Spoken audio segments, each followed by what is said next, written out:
Kennedy, do solemnly swear. I, John Fitzgerald Kennedy. Getting your students to talk to each other about the things they're learning can completely change the atmosphere in your classroom.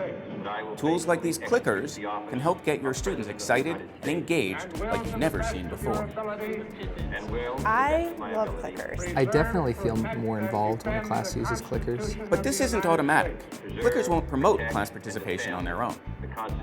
In this video, we take a closer look at how an instructor can use a clicker effectively. You might be wondering, how do you write a good, challenging, and conceptual question? A question that will spur peer discussion. Then, how long do you let students chat before stopping the vote? How do we go about guiding students to understand the rationale behind an answer? And then what? How do we use this information to help guide our teaching?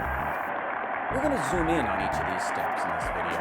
After all, it's not the clickers themselves, it's the how and why they're used that makes them effective. First and foremost, don't leave your students in the dark as to why you're using clickers. The most important thing for a successful experience for both the students and the instructor is that everybody should buy into it. So if you want your students to hate your use of clickers, fail to explain that it's a device to improve learning. They will assume it's a device to track them or to test them, and they will resent that. Okay, but how do you use clickers to help your students learn? The best questions aren't about simple recall. They're challenging and conceptual, and they'll help drive the lecture. I think the greatest challenge for the instructor is to write meaningful questions.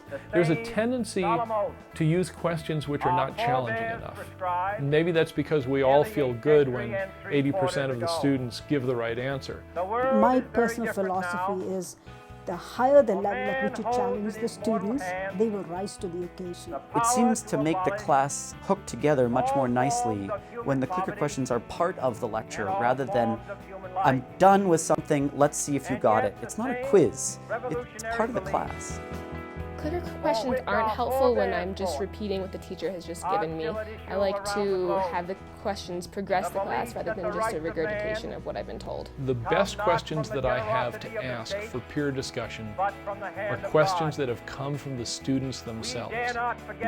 That's really where you want to zoom the clickers in on. Something where it's not trivial, it's not memorization, it's an idea that they're struggling with. Well-formulated clicker question should make you think, and it should make you address the concept at hand, but it shouldn't be too tedious or laughably simple, because that's just a waste of time. The power of clickers is that they can get students to articulate their reasoning, which in turn can help them make sense of the material. I think I learn better when I talk to other people around me. There's something about debating and in a sense teaching other people when you think you've got the right answer, or learning from other people when they've got the right answer, that's really helpful in that learning process. Students are learning more and more deeply when they're figuring things out for themselves. But what if students are reluctant to talk to each other? Many students aren't used to participating in class, and you may have to show them that you're serious about this process. I often wander around my lecture halls, listening to student ideas and asking questions. I let students know that this is what we do in class, discuss and debate ideas. Having your students talk to each other doesn't just help them learn, it also helps you as an instructor to see how they're thinking about the material. And I was never able to see inside my students' heads before. Peer discussion and clickers make your students' reasoning accessible to you. Gas and dust. To me, those signal new stars. Now you've got them all talking, so what do you do during this time? One of the initial barriers to being comfortable with peer instruction is the strange feeling of standing in front of a classroom and not saying anything.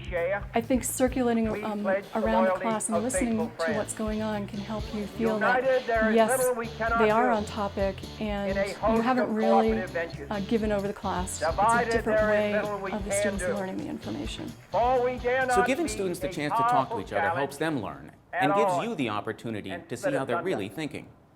Now you've got the room buzzing with debate. How long do you let them talk?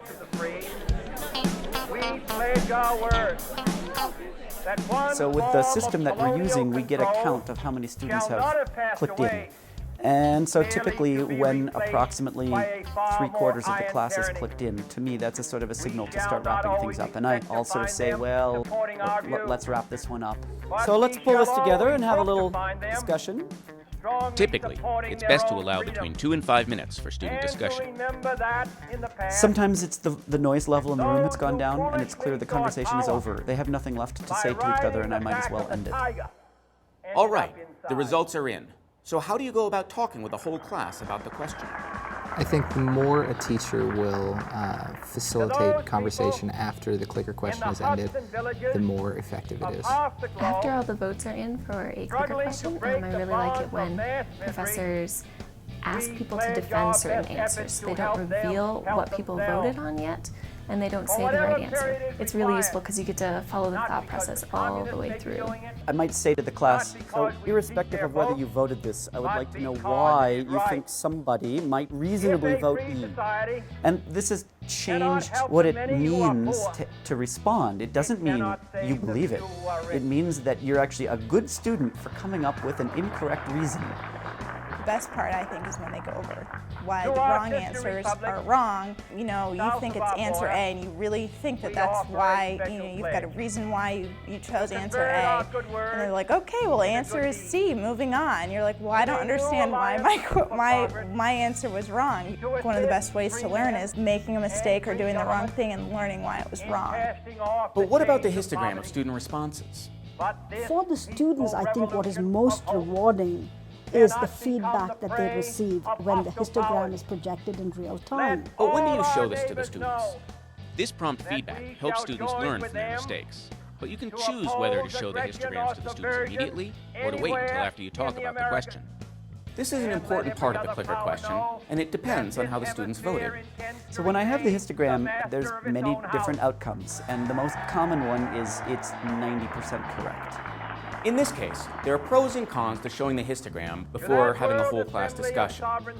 Either way, it's important to discuss the answer before moving on. Let's take a look at this. So there's a pretty strong agreement on E, none of the above, but I got some B's and C's.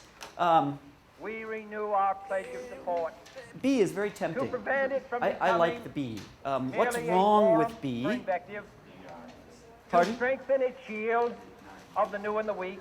It's not you, it's big R, it's just notational convention. As I've talked to students, they always come back and tell me they appreciate the fact that we still talk about the correct process, even when over 90% of the students got the right answer. I think that's important for instructors to know. What if about 70% of the students got it right? What might you do then? If it's 70-30, you know, you look at that histogram and you sort of think, oh, they all got it, but they sure as heck didn't. A third of the class did not get that question.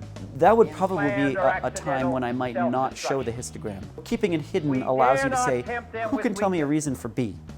And if you're voting B and it's wrong, you don't know that you're in the minority yet, and so you might get that voice. So the histogram is particularly important when the student votes are not unanimous.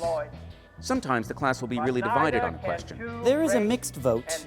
Showing the histogram here can be really powerful, as long as you don't take the first right answer and move on. If it's 50-50, it's brilliant. You show the histogram because that gets everybody excited. Now there's a debate in the room and we have to resolve it. And I try very hard not to be the resolver.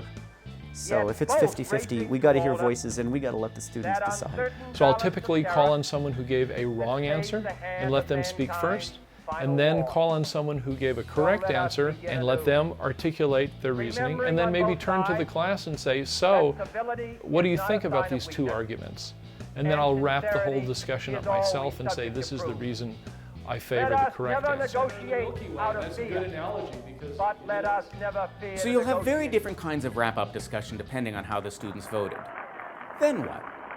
Clicker questions give valuable feedback to you and your students. What I like most is that it gives me a chance to think about what I know and test myself, independent of everybody else in the class. I think the most powerful thing about using clickers in the classroom is the ability to instantly get feedback about what the students are thinking about the material and whether they're grasping the material. Great, but then what? It may be tempting to use clickers as a quick check to see if your students are on board and simply continue with your plans for the day.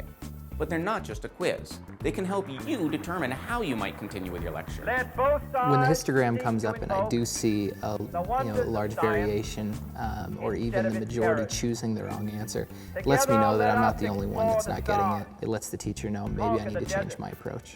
eradicate That's one disease, reason why it's important to make the clickers cap the count only as a ocean trivial amount of the student's and grade. encourage the arts and That commerce. helps the students take them seriously, Let but not both stress about getting the sides right unite answer. to heed in all Use the corners of clickers the earth regularly the command and of use them in Isaiah such a way to that undo the people heavy really have to burden talk about it. and Don't let the ever oppressed take go for free. granted that your students learned it the first time you And presented it. If a beachhead of Students need cooperation for us to go back and may review push concepts, back the to judgment of integrate it, suspicion, put it in context, both sides and the more join we in engage them creating as learners, a new I think endeavor. they are also active participants in the balance of process, power, which is what we all want. but a new world Using of clickers law, well will take some practice, where but the it's worth strong are it. just Be patient with yourself and as the you learn to weak use this new secure. tool. and the peace preserved. All this will not be finished in the first 100 days, nor will it be finished in the first 1,000 days, nor in the life of this administration.